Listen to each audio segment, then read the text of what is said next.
ये देखकर वहां मौजूद सूर्यमंडल विशेषज्ञों के भाव बदल गए। हर कोई साफ तौर पर देख सकता था कि पेरियार सम्राट ने आबनूस कुदाल को कितनी ताकत से फेंका था।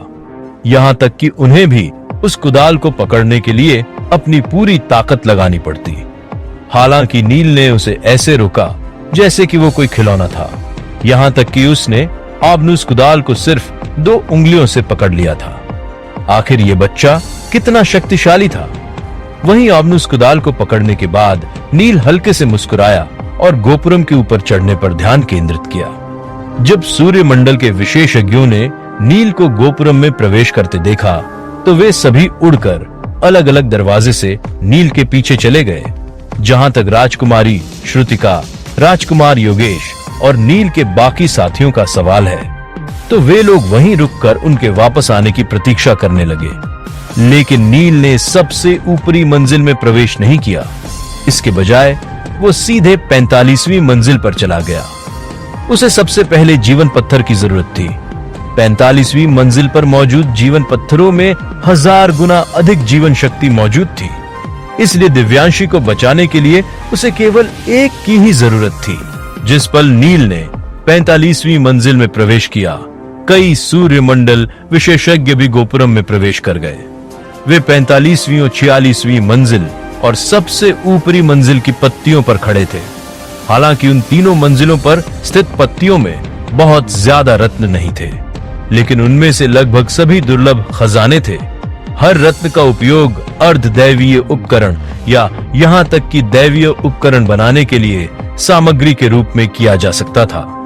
चौड़े पत्ते पर आने के बाद नील सीधे जीवन पत्थर के पास चल गया। उन जीवन पत्थरों को पाने के लिए नील ने बहुत प्रयास किया था। लंबे समय तक इधर उधर भटकने के बाद आखिरकार वो आबनूस कुदाल लेकर यहाँ वापस आ गया था। इसलिए उसके चेहरे पर उत्साह का भाव दिखाई दे रहा था। इस नील को शुरू से ही जीवन पत्थरों की जरूरत थी। ऐसा लगता है कि ये चीज उसके लिए बहुत ज्यादा महत्वपूर्ण है। क्या उसके परिवार का कोई सदस्य मृत्युशैया पर है और उसे जीवित रखने के लिए जीवन पत्थर की आवश्यकता है? मुझे नहीं पता। वो किसी भी दैवीय साम्राज्य से नहीं है। देखते हैं कि क्या आबनूस कुदाल वास्तव में पत्ते को तोड़ सकता है। मुझे थोड़ा संदेह है। हालांकि आबनूस कुदाल को सर्वोच्च उपकरण के रूप में जाना जाता है, लेकिन किसी ने भी इसकी शक्ति नहीं देखी है। इस समय अलग अलग पत्तों पर खड़े सूर्यमंडल विशेषज्ञ उत्साह पूर्वक चर्चा कर रहे थे और उनकी आंखें उम्मीद से भरी हुई थीं। स्पष्ट शब्दों में कहें तो ऊपर की 3 मंजिलें खजाने की पेटियों की तरह थीं। हालांकि इतने सालों तक वे लोग खजाने की चाबी नहीं पा सके थे। अब जब चाबी नील के हाथ में थी तो सभी को उम्मीद थी कि वो खजाने को खोल पाएगा। इस बार मैं जरूर सफल होऊंगा, ये सोचकर नील की आंखें चमक उठीं और उसने अपने हाथ में पकड़ी कुदाल को धीरे से पत्ते पर चला दिया। उसने बहुत अधिक ताकत का उपयोग नहीं किया, लेकिन जैसे ही नील ने कुदाल चलाई, उसमें से एक रहस्यमय शक्ति फैल गई। ये थी कारण और प्रभाव के नियम की शक्ति। टिंग। जब सूर्यमंडल के विशेषज्ञों ने उस शक्ति को महसूस किया तो उन सभी ने गहरी सांस ली। ये शक्ति कोई दिखावा नहीं बल्कि वास्तविक थी, जिसने सूर्यमंडल के विशेषज्ञों को ये एहसास दिलाया कि वे इस शक्ति से बिल्कुल भी बचाव नहीं कर सकते। ऐसा लग रहा था कि वो शक्ति हर चीज को भेदने में सक्षम है। जिस पल आबनूस कुदाल पत्ते से टकराया, उस अदृश्य शक्ति ने उस पत्ते की परत को तोड़ दिया। अगले ही पल उस पत्ते की परत पर दरारें पड़ गईं और जीवन पत्थर एक के बाद एक बाहर निकलने लगे। ये देखकर नील मुस्कुराया और अपना हाथ हिलाकर सभी जीवन पत्थरों को अपनी भंडारण अंगूठी में डाल लिया। जब नील ने पहली बार आबनूस कुदाल प्राप्त किया था तो वो थोड़ा निराश हुआ। चूंकि वो एक कुदाल था, इसलिए उसका उपयोग कुदाल के रूप में ही किया जा सकता था। जीवन पत्थर प्राप्त करने के बाद नील का इस यात्रा पर आने का सबसे महत्वपूर्ण लक्ष्य पूरा हो गया था। लेकिन आबनूस कुदाल प्राप्त करना आसान नहीं था, इसलिए स्वाभाविक रूप से वो और अधिक रत्नों के लिए खुदाई करेगा। ये सोचकर नील अपने अगले लक्ष्य की तलाश करने लगा। तभी उसे सम्राट विश्वेश्वर चोल की विनम्र आवाज सुनाई दी। पार्थ, चूंकि आपने आबनूस कुदाल प्राप्त कर लिया है, इसलिए हमें आपकी सहायता की आवश्यकता होगी। वास्तव में सभी सूर्यमंडल योद्धा नील से पूछना चाहते थे, लेकिन सम्राट विश्वेश्वर चोल ही ये बात कहने के लिए सबसे योग्य थे। सम्राट विश्वेश्वर चोल ने नील की काफी मदद की थी।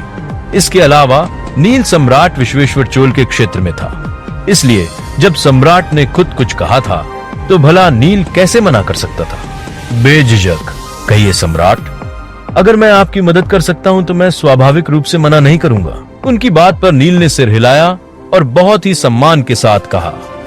यह सुनकर सम्राट विश्वेश्वर चोल ने खुशी से सिर हिलाया। नील ने वास्तव में उनके साथ एक सम्राट की तरह व्यवहार किया था। आगे जो हुआ वो बहुत सरल था।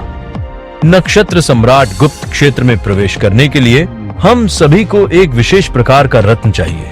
इसे कहा जाता है आत्मा स्रोत पत्थर, है ना?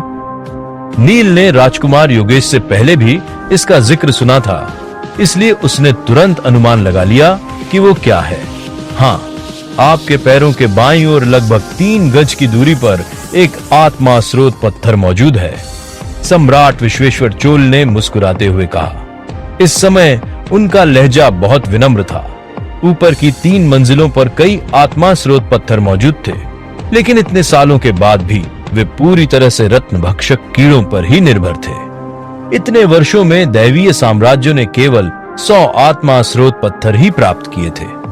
हालांकि उन आत्मा स्रोत पत्थरों का उपयोग कई बार किया जा सकता था, लेकिन इस प्रक्रिया के दौरान बहुत सारे पत्थर टूट गए थे। उदाहरण के लिए इस साल सिर्फ 36 आत्मा स्रोत पत्थर का ही उपयोग किया जा सकता था। नक्षत्र सम्राट गुप्त क्षेत्र में प्रवेश करने के लिए किसी योद्धा को दिव्यनाग रक्त रेखा कबीले के सदस्य की लाश पर कब्जा करना पड़ता था, और इसके लिए आत्मा स्रोत पत्थर का उपयोग करना ही एकमात्र विकल्प था। लेकिन 4 दैवीय साम्राज्यों में सूर्यमंडल योद्धाओं की संख्या बढ़ती जा रही थी। फिर भला ये कैसे पर्याप्त हो सकता है? परिणाम स्वरूप चारों दैवीय साम्राज्य हर वर्ष आत्मा स्रोत पत्थर के वितरण पर बहस करते थे, लेकिन नील के आ जाने से शायद इस वर्ष प्रतिस्पर्धा करने की कोई आवश्यकता ही नहीं होगी। सभी सूर्यमंडल के योद्धाओं का यही विचार था। सब कुछ इस बुद्ध मंडल योद्धा की वजह से संभव हुआ था। सम्राट विश्वेश्वर चोल के निर्देशों का पालन करते हुए नील ने अपने पैर बढ़ाए और एक गोल रत्न के पास पहुंच गया। उस रत्न का आकार बहुत अनोखा था। वो बिल्कुल गोल था और बार बार सिकुड़ रहा था, मानो उसमें एक छोटा सा दिल धड़क रहा हो। क्या ये आत्मा स्रोत पत्थर है? अगर मैं इसे प्राप्त कर लेता हूं तो मैं भी नक्षत्र सम्राट गुप्त क्षेत्र में प्रवेश करने के योग्य हो जाऊंगा। ये सोचते ही नील की आंखें चमक उठी। अगर उसे नक्षत्र सम्राट गुप्त क्षेत्र में प्रवेश करने का मौका मिला तो वो नागराज पद्मनाभ को पैतृक दिव्य नाग अंडा पाने में मदद कर सकता है। इस विचार को ध्यान में रखते हुए नील ने अपनी कुदाल लहराई और पत्ते को बड़ी ही आसानी से टुकड़ों में तोड़ दिया।